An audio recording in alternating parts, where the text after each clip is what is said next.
E se eu te dissesse que encontramos alumínio industrial na Era do Gelo?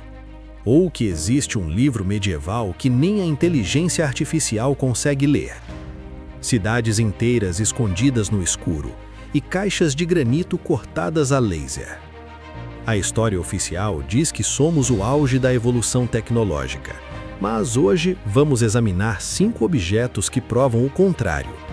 Da Romênia à Turquia, descendo aos porões do Egito Antigo. São falhas na matrix histórica ou evidências de visitantes esquecidos? Prepare-se, o passado é muito mais estranho do que te contaram. Começamos nas margens lamacentas do rio Muris, na Romênia comunista de 1974.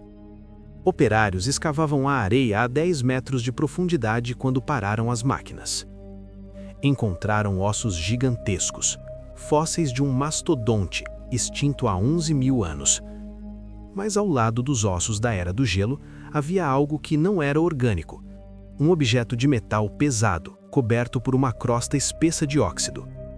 Levaram para o laboratório pensando ser uma ferramenta de pedra ou machado, mas ao remover a crosta, viram algo impossível. Metal leve e prateado. Tinha a forma de uma cunha ou de um pé de pouso com furos precisos. A análise metalúrgica chocou os cientistas. Era 89% alumínio. O alumínio não existe puro na natureza. Ele precisa de eletrólise a 1000 graus.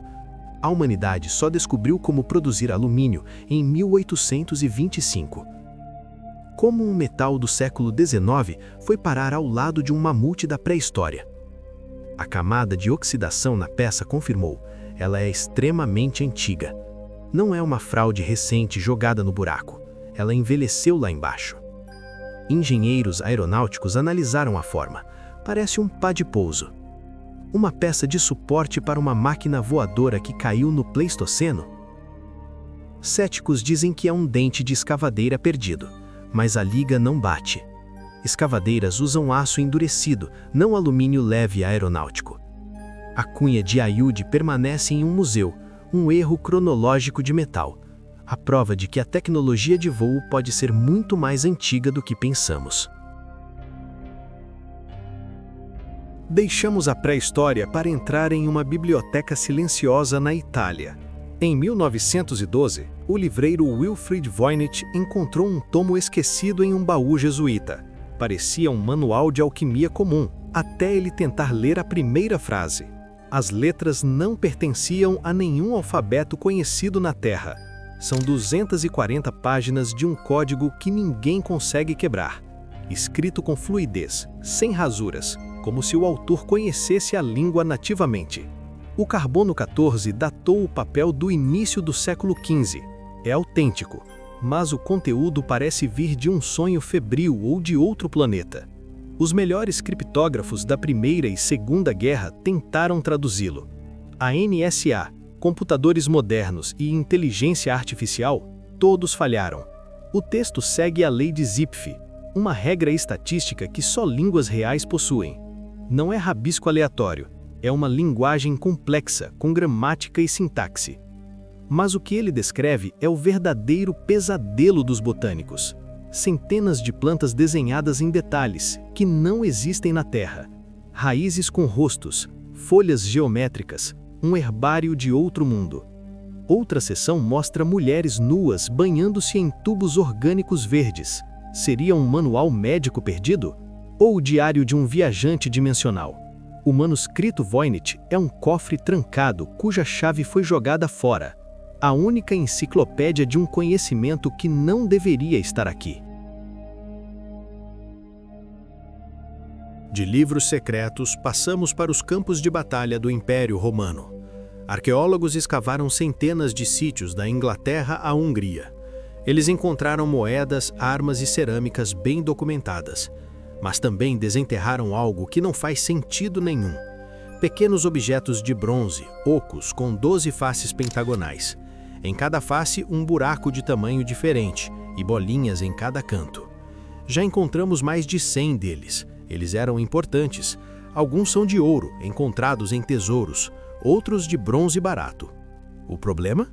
Os romanos escreviam sobre tudo: guerras, comida, sexo, mas não existe um único desenho ou texto explicando o que é isso.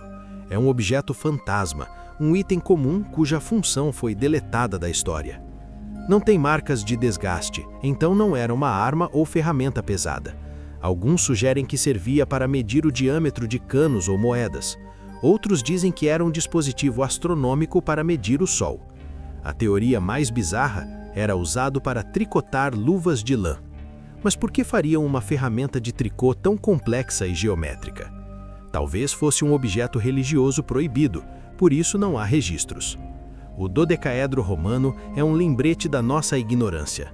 Temos a peça física na mão, mas perdemos o manual de instruções para sempre. Voamos agora para as paisagens lunares da Capadócia, na Turquia. 1963, um homem derrubava uma parede no porão de sua casa. Ele esperava encontrar terra. Encontrou um buraco negro. Atrás da parede havia um túnel que levava às entranhas da terra. Ele descobriu Derinkuyu, uma metrópole subterrânea de 18 andares. Uma cidade capaz de abrigar 20.000 pessoas, com gado e suprimentos. Tinha escolas, igrejas, estábulos e poços de água fresca. Escavada em rocha vulcânica macia, descendo 85 metros. A engenharia de ventilação é perfeita. O ar fresco chega até o último andar. Mas a segurança era a prioridade. Era um bunker de guerra. Portas de pedra circulares de meia tonelada podiam selar os túneis por dentro, impossíveis de abrir por fora. Quem estava lá dentro queria se isolar do mundo. A rocha é macia, mas sem colunas de sustentação, o teto deveria cair. Eles sabiam exatamente como distribuir o peso da montanha acima deles. A pergunta assustadora é: do que eles estavam fugindo? Alguns dizem invasores persas, outros um cataclismo climático global. Teóricos sugerem que se escondiam de uma ameaça aérea, predadores do céu. Construir isso exigiu gerações de trabalho no escuro e no medo.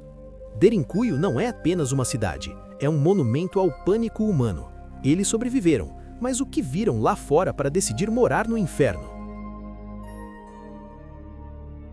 Finalmente, chegamos às areias eternas do Egito.